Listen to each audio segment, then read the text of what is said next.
can't do the whole bloody thing with a cardboard box on my head, and there's a vaccine now. No, I'm going to start again. Hello, welcome to the Tea Caddy. Today's edition is all about celebrating the rich bounty of autumn. I shall be making a mouth-watering tea-infused pie filling with apples scrumped from my neighbour's garden. I shall be putting a fruity blend of flavoured oolong tea from Whittard of Chelsea to the test. And I'll be sharing a modest personal solution to the perennial problem of falling leaf management. But first, let's talk about apple pie. Here at the Tea Caddy, when summer has packed its bags and set sail for southern climes, we're partial to a warming mug of Whittard Ceylon Orange Pekoe, mellowed with extracts of apple. And the other day, while enjoying a moment of theanine-induced reverie, I found myself wondering about other ways in which tea and apples could be profitably combined. The tree in my neighbour's garden produces around 3 metric tons of apples every year, some of which fall onto my sparsely maintained lawn. These bruised windfalls are not ideal for culinary use, most having been partially eaten by birds or populated by insect grubs. I needed to go to the source. While I ascended the stepladder, secateurs in hand, my camera-shy young assistant Hugh kept an eye out for our neighbour, one Gregor Mist, spelt M-I-S-S-T. Not that Gregor would have been bothered about me harvesting his crop. He clearly has no use for it. But he's a bit of a time waster, and he's convinced that COVID-19 is part of an alien plan to soften us up for invasion, so I try to avoid catching his eye. I have to say that I didn't feel entirely safe teetering unsteadily atop the ladder at full stretch, and I immediately found myself thinking that there must be a better way. Several methods of securely transferring objects from high places to low places leapt to mind, and I quickly realized that what I needed was some sort of tube, like, for example, the ball tube I made for Pepper back in the early summer when I seemed to have endless time on my hands. It quickly proved more than adequate to the task, and with steady grip and a Tesco bag for life hooked over my belt, I set about gathering some of the essential raw materials required for my new project. I used to be a casual fan of the Great British Bake Off, back before it moved to Channel 4 and became an empty, shallow self-parody devoid of merit or reason. So even though I had never tried my hand at baking before, I was reasonably comfortable with the idea of making a pie. I could almost feel the delightful pairing of Mel and Sue standing at my shoulders as I prepared the ingredients. Well, Sue, today I shall be making 2 generously filled individual apple pies suffused with British cider, warming winter spices, and the rich, distinctive taste of high-grown Sri Lankan orange Pekoe. I'd love to be able to tell you that this is a treasured family recipe handed down through the generations, but in fact I simply got it from a Reader's Digest cookery book and added some tea. I chose this particular recipe because it involved boiling up the peel, thus providing a perfect opportunity to introduce the magic ingredient. Don't go overboard though. The tea's culinary purpose is to add some subtle harmonics to the base flavour, not to overwhelm it. Reduce the liquor until it's slightly viscous and stir it into the chopped apple with some dried fruit and melted butter. If, as I am, you're using cooking rather than dessert apples, you'll need to include a generous sprinkling of sugar to prevent your mouth from puckering up like a sow's rear end when you tuck in. Bake the mix on medium heat until the apple pieces are soft and golden, and frankly you could stop right there. You've just made a delicious apple stew. But there's something about the flavour of cooked apple that just cries out to be wrapped in pastry. I wanted my pair of individual pies to have a bit of substance to them, unlike those disappointing little efforts half filled with sweetened wallpaper paste that you find in boxes of 6 down at the convenience store. Something with the impressive heft of an original Clark's pie was more what I had in mind. At Lakeland, I found some generously deep foil casings that were just the ticket.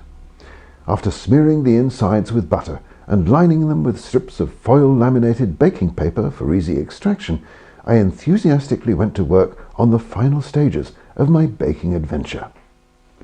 According to the recipe, the completed pies should have spent no more than 20 minutes at gas mark 6, but regrettably I got carried away watching Hugh playing Spider-Man on his new PlayStation console, and my first efforts came out a little bit overdone.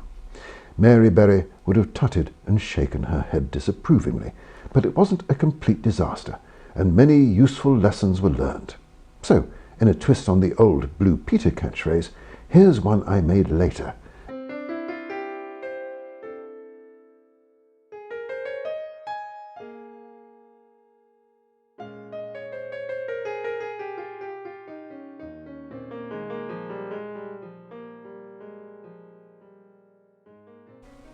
A recent batch of review samples from Whittard of Chelsea included a 10-gram sachet of their new garden party oolong, and as my garden is currently the only place in which I'm likely to get even a faint whiff of party action, I thought I might give it a try.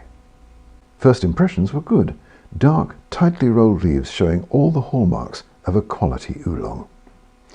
Closer inspection revealed what looked like a few granules of coloured fish tank gravel and a dusting of pipe tobacco.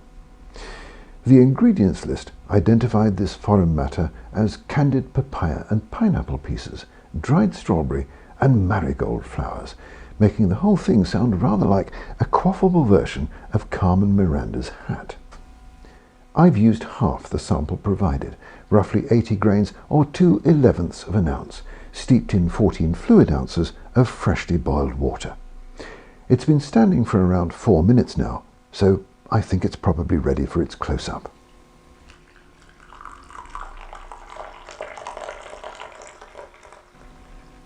I like the colour, a deep, vibrant Cherokee brown, attractively showcased by this white porcelain teaware from the John Lewis house range.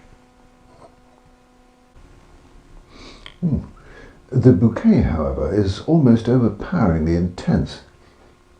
Notes of floral air freshener, pick and mix confectionery, and battery acid. In my experience, this doesn't bode too well for the taste.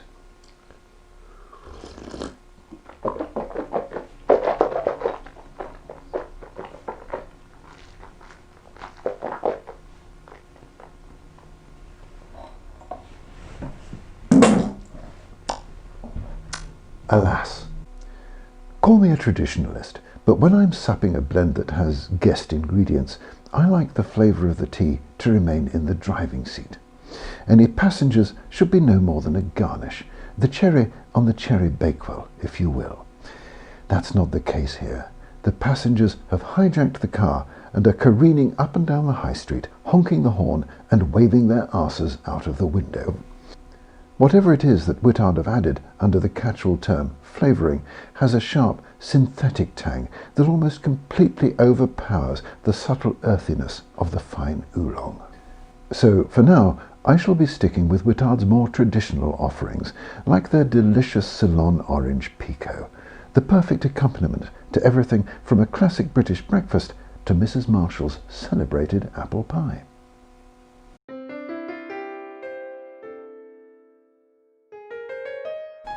At this time of year, tea is not the only sort of leaf that tends to occupy my thoughts. The Tea Caddy headquarters is situated on a generously tree-lined street, and the inevitable seasonal blizzard of spent foliage is well underway. If I don't clear it up regularly, it will quickly turn into worm-infested loam. Hugh says I should just torch the dead leaves with barbecue starter fluid, but I prefer a kinder, gentler solution. The leaves go into the green bin provided by my local council's municipal composting service. Putting them in with a spade is inefficient, absurdly so on windy days. They need to be gripped in some way. Using my gloved hands proved not much better, but this had more to do with size than process. All I really needed was larger hands. Rather than undergo months of painful, disfiguring surgery to achieve this, I improvised a simple prosthetic enhancement by cutting a couple of short lengths from an old piece of skirting board that I found in a skip. This modest innovation had the effect of more than trebling my handspan at a stroke, and I think I can probably leave the results to speak for themselves.